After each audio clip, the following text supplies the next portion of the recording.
오늘은 신학과 신앙이라고 하는 제목으로 말씀을 나누려고 생각합니다. 이 제목 자체가 조금 어떻게 보면 어려운 제목이고 설교하기가 아주 부담스러운 제목이기도 합니다만은 저는 이 신학과 신앙이 제가 미국에서 공부할 때도 그랬고 한국에서 공부할 때도 그랬고 고민을 많이 했던 단어입니다. 결론적으로 말씀드리면은 신학을 하지 않기 위해서 신앙을 하기 위해서 한국을 떠나 미국으로 왔습니다. 그 신학과 신앙이 도대체 무엇이길래 한국을 버리고 미국으로 왔느냐?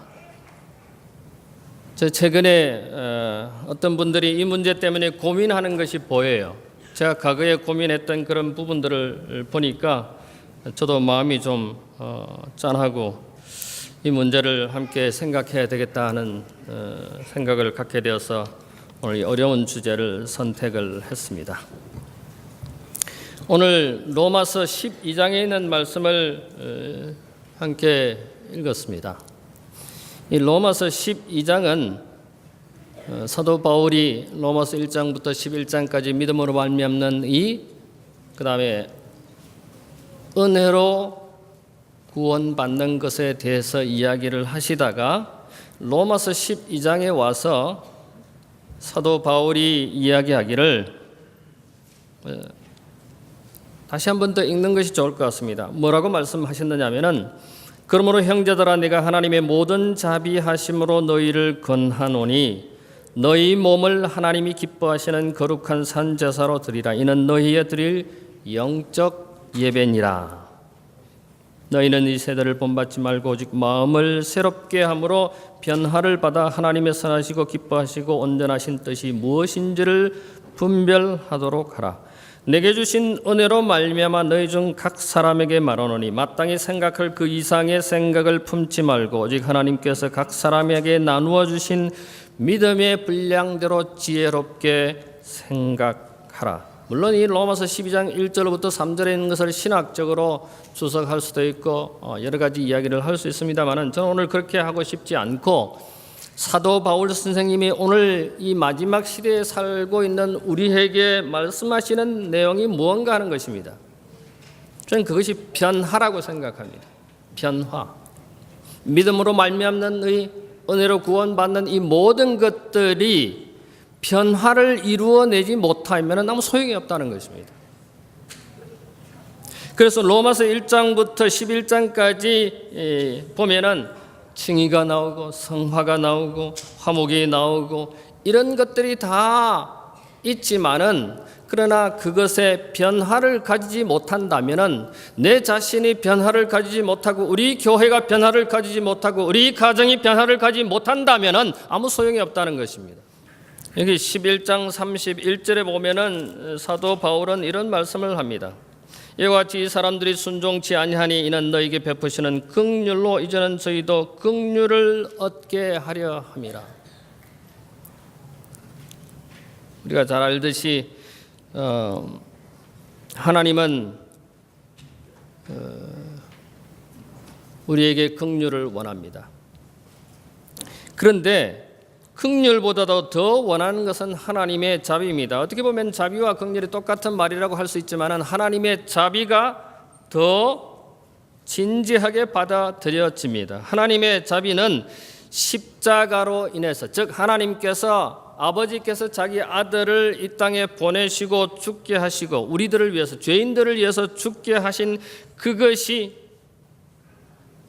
즉 반역이고 도무지 용서할 수 없는 이 인간들을 용서하시는 하나님의 자비, 그것이 십자가였습니다. 모든 종교는 여러 가지 체험이나 또는 여러 가지 선한 행위나 행동을 어떤 행위로부터 하나님의 사랑을 무언가를 얻으려고 하고 구원을 받으려고 할 수 있다고 하지만은 근데 기독교 신앙은 구원을 어떤 행위보다는 하나님의 사랑을 빈손으로 받아들이는 것입니다. 어떤 행위가 아니라 어떤 선한 것이 아니라 그저 하나님께서 우리에게 베풀어 주시는 것을 받아들이는 것이, 이것이 기독교 신앙이에요. 이것이 신앙이에요. 이것이 믿음이에요. 이것이 구원인 것입니다. 그래서 신학과 신앙의 연관성을 살펴보면은 하나님의 말씀을 생활에 적용하는 것이 신앙인 것입니다. 그런데 그 신앙의 본질을 밝히는 것이 신학이라고 말합니다. 근데 문제는요, 어떤 신학자를, 어떤 신학을 지지하느냐, 따르느냐, 배우느냐에 따라서 그 사람의 길을 갑니다. 그 신학의 길을 가는 것입니다. 그래서 어떤 사람은 하나님을 부인해요. 그리고 교회를 떠나요. 그런 사람 봤습니다. 그런 목회자도, 그런 신학 공부하는 사람도 봤습니다. 참 가슴 아픈 일입니다. 그것이 어떤 신학, 어떤 학문을 하느냐에 따라 그렇게 된다는 것입니다. 어떤 분이 이런 말을 했습니다. 뿌리 깊은 나무가 그립다. 뿌리 깊은 나무가 그립다. 오늘날의 기독교는 매우 가볍다는 것입니다. 바람이 불면 넘어갈 수 있는 그런 나무처럼 기독교가 그렇다는 것입니다. 그런데 뿌리 깊은 나무는 아무리 바람이 불어도 넘어지지 않는 것입니다. 제 공원 옆으로 이사를 갔는데 가끔 공원에 갑니다. 공원에 가면 아름드리 나무가 여러 그루 있습니다. 그런데 그런 큰 나무가 바람에 넘어져 있어요. 이해가 안 돼요. 그런데 그 넘어진 나무 옆에 가만히 가서 봅니다. 왜 이 나무가 넘어졌을까? 깊은 뿌리를 받고 있는 이 나무가 왜 넘어져 있을까 하고 가서 자세히 살펴보면은 그 나무는 뿌리가 깊이 박혀지지 않아 있습니다. 미시간에는 비가 자주 오니까 이 나무들이 뿌리를 깊이 박지 않는다고 그래요. 그래서 물이 충분하니까 그저 적당히 뿌리를 뻗쳐서 물을 흡수하기 때문에 나무가 길게 자라고 아름드리로 자랍니다. 그런데 바람이 불면 그냥 넘어지는 것입니다. 세상의 유행의 바람에 흔들리지 않는 것이 뿌리 깊은 나무입니다. 우리가 신학을 공부하는 목표는 어떤 특정한 사람의 교리를 가르침을 배우는 것이 아닙니다. 그런 그 사람의 가르치는 그 교수의, 그 학파의, 그 학교의 가르침을 이 시대에 전하고 사람들에게 알리는 것이 아니라고, 재현하는 것이 아니라는 것입니다. 그것은 가능하지도 않고 그럴 필요도 없다는 것입니다. 신학의 목표는 뭐냐면은 하나님을 향해 사는 것입니다. 그래서 어제 저녁에 우리가 들은 말씀처럼, 갈라디아 6장 17절의 말씀처럼 신학을 공부하면서 예수의 흔적이 우리의 삶 속에 각색되지 않는다면, 새겨지지 않는다면 문제인 것입니다. 아무리 내가 A를 받는다 할지라도, 아무리 내가 F를 받는다 할지라도 내가 배운 그 공부가, 연구가, 신학이 내 삶에 영향을 주지 않는다면, 아니 올바른 영향을 주지 않는다면 그는 아무런 올바른 신학이 될 수 없다는 것입니다. 신학의 근거는 이 성경이 되어야 합니다. 신앙의 근거는 성경이 되어야 합니다. 그렇지 않을 때는 잘못 갈 수도 있습니다. 역사에 보면은 이 성경 한 장을 얻기 위해서 건초더미 한 지게를 주고 성경 한 장을 얻기도 했다고 그러고, 어떤 사람은 성경 한 권을 한 손에 들고 나머지 한 손에 돈을 가득 들고 있을 때 너는 성경을 선택할 것인가 아니면 돈을 선택할 것인가라고 물었을 때 가감히 돈을 버리고 성경을 선택한 역사적인 사건들을 우리는 봅니다. 과연 저의 삶에 있어서, 여러분의 삶에 있어서 성경과 돈이 있다면 무엇을 포기하시고 무엇을 선택하시겠습니까? 사람들은 H2O가 무엇인지 말합니다. H2O가 뭐죠? 물입니다. 그래서 물은 우리 몸의 70% 혹은 80% 구성하고 있다고 말합니다. 그리고 특별히 재림교인들은 하루에 물을 8컵 이상을 마셔야 된다고 말합니다. 그러나 그럼에도 불구하고 저를 포함해서 물을 8잔 하루에 마시는 사람이 그렇게 많지 않습니다. 재림교인들은, 재림성도들은 남은 교회, 남은 자손으로서 진리를 갖고 있다고 말하고, 그리고 그렇게 알고 있음에도 불구하고 그 진리를 그 진리대로 살고 있지 않다고 하는 것입니다.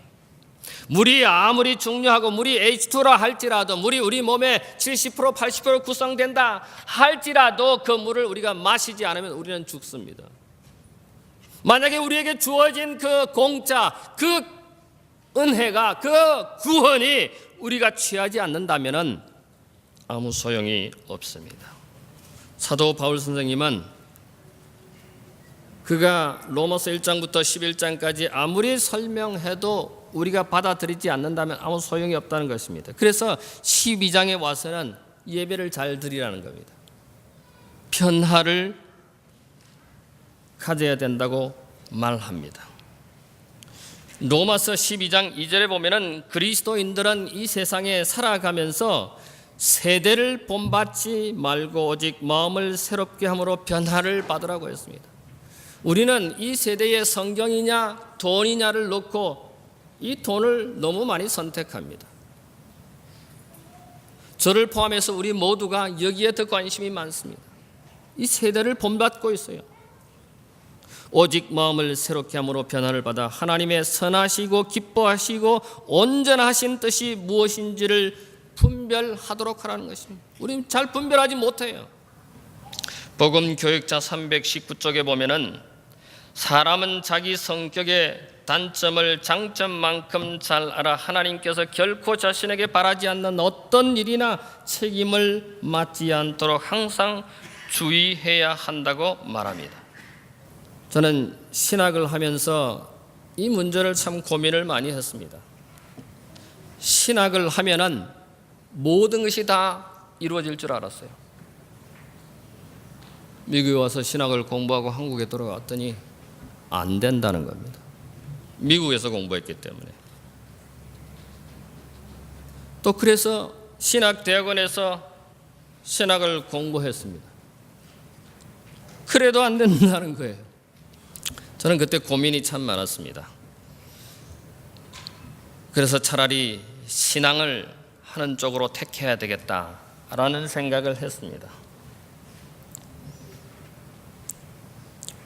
물론 어떤 행정자 간에 문제가 있고 다툼이 있고 어떤 것이 있었기 때문에 그런 일이 일어났다고 생각은 합니다마는, 그러나 그때 당시에는 저 자신을 그것에 맞추기는 너무 힘들었습니다. 예수님께서 성경에 보면, 제가 시간이 없어서 읽지는 않겠습니다. 마태복음 5장 39절에 보면은 누가 너 오른뺨을 치면은 어떻게 하라? 내 왼편을 대라고 합니다. 이게 만약에 신학이라면은, 제가 지난 안실의 설교 말씀을 드렸듯이 율법이라면은 우리는 율법주의에 빠져 있는 것입니다. 내 오른편 뺨을 치거든 내 왼편을 돌려대라고 하는 것은 이해 못합니다. 신학적으로, 율법적으로, 우리가 객관적으로 생각할 때, 아니 오른뺨을 맞았는데 왜 왼편 뺨을 내라는 말이에요. 성경은 뭐라고 말합니까? 성경은 레위기 24장 20절에 눈은 눈으로 이는 이로 갚으라고 분명히 기록되어 있습니다. 출애굽기 21장 23절로 25절에도 그렇게 기록되어 있습니다. 이가 부러지게 다쳤다면 상대방도 이를 부러뜨려야 한다고 하는 것이 모세의 율법이었습니다. 모세의 법이었습니다. 창세기 35장 2절로부터 3절에, 또 민수기 15장 32절로 36절에 보면은 안식일에 나무를 하거나 일을 하면은 돌로 쳐 죽이라고 말하고 되어 있습니다. 안식일에 나무를 하면은 일하는 자는 죽이라는 것입니다. 나무 하는 자는 돌로 쳐 죽이라고 하는 것입니다. 불도 피워서는 안 된다고 말합니다. 신학적으로 말하면, 율법적으로 말하면 그렇게 하면 안 되는 것입니다. 예수님의 제자들이 마태복음 12장에 보면 밀밭 사이로 지나가다가 배가 고프니까 그 밀밭을, 그 밀을 떠서 이렇게 비벼서 먹었습니다. 그때 서기관과 바리새인들이 뭐라고 했는가? 예수님께 보시오 당신의 제자들이 지금 안실에 노동을 냈어요. 그리고 남의 것을 훔쳤어요. 이게 신학입니다. 바리새인들과 서기관들이 말하는 이것이 신학입니다. 근데 예수님은 이 땅에 오셔서 그 신학을 뒤집습니다. 어떻게 뒤집습니까? 이에는 이로 갚으라고 하는데 예수님께서는 오른팔을 맞으면 왼편을 대서 맞으라는 것입니다. 이거는 있을 수 없습니다. 어떻게 왼편을 또 맞습니까? 아니에요. 그런데 예수님은 그렇게 하라는 것입니다. 요한복음 8장에 보면은 가늠한 여인이 붙들려 왔습니다. 성경에서 가장 불행한 두 사람 중에 한 사람입니다. 이 가늠한 여인이 서기관들과 바리새인들에 의해서 음행 중에 잡혀 왔습니다. 행음하다가 가늠하다가 현장에서 잡혀서 끌려오는 그 모습을 한번 상상해 보십시오. 그다음에 세 번째로는 돌로 쳐 죽이라는 것입니다. 이 율법이에요. 이게 신학이에요. 레위기 20장 10절, 신명기 22장 22절로 24절에 보면은 가늠한 여인은 돌로 쳐 죽이라고 나와 있습니다. 그런데 예수님은 가늠한 여인에게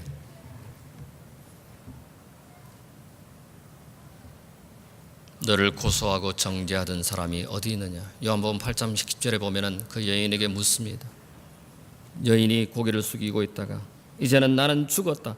이제는 나는 이 세상의 마지막이다. 이제는 나에게 더 이상 이런 고통이 오지 않을 것이라고 최악의 경우 마지막 순간을 생각하던 이 여인에게 예수님께서 너를 고소하고 너를 정죄하던 사람들이 어디 있느냐고 묻습니다. 그래서 머리를 듭니다. 예수님 없어요. 신학은 이 여인을 돌로 쳐 죽이는 것입니다. 근데 예수님은 나는 너를 정죄하지 않으니, 나는 너를 고소하지 않으니 이제는 가라. 가라고 말씀하십니다. 이제는 가라. 두려움과 절망과 수모와 죽음을 기다리던 이 여인에게 예수님께서는 여인아 가라. 마태복음 5장 23절과 24절에 보면은 안식일에 병 고치는 일을 가지고 서기관과 바리새인들이 예수님을 어렵게 했습니다. 아니 안식일에 병을 고치다니, 아니 안식일에 일을 하다니 이게 될 수 있느냐고. 예수님께서 뭐라고 말씀하셨습니까? 나는 제사를 원치 아니하고 자비를 원한다고 했습니다. 저는 제가 지금까지 목회자로 혹은 제 삶을 살아오는 과거를 회상하면서 너무 신학적으로 살아온 것 같아요. 신앙적으로 살지 않고 신학적으로 살아왔어요. 신학은 성경을 연구하는 학문이라면 신앙은 이 성경을 우리의 삶에 나타내는 것입니다. 신학적으로 남을 정죄하고 남을 고소하고 남을 판단하는 것이 아니라 예수님처럼 여인이여 너를 정죄하고 고소하던 사람들이 어디 있느냐? 가라. 다시는 죄를 짓지 말라. 그렇게 따뜻한 교회와 성도들이 되었으면 참 좋겠습니다. 이 교회에 찾아오는 모든 사람들에게 신학적인 응대가 아닌 신앙적으로 응대하는 우리의 삶이, 저의 삶이 신학적인 삶이 더 이상 아니고 이제는 신앙적으로 살아가는 우리의 선조들처럼 신앙대로, 믿음대로, 비록 이 땅에서 우리가 보답받지 못한다 할지라도, 비록 이 땅에서 우리에게 괴로움이 있다 할지라도 신앙적으로 살아가시다가 우리 주님을 영접하는 여러분과 제가 되기를 간절히 바라면서 말씀을 마치겠습니다.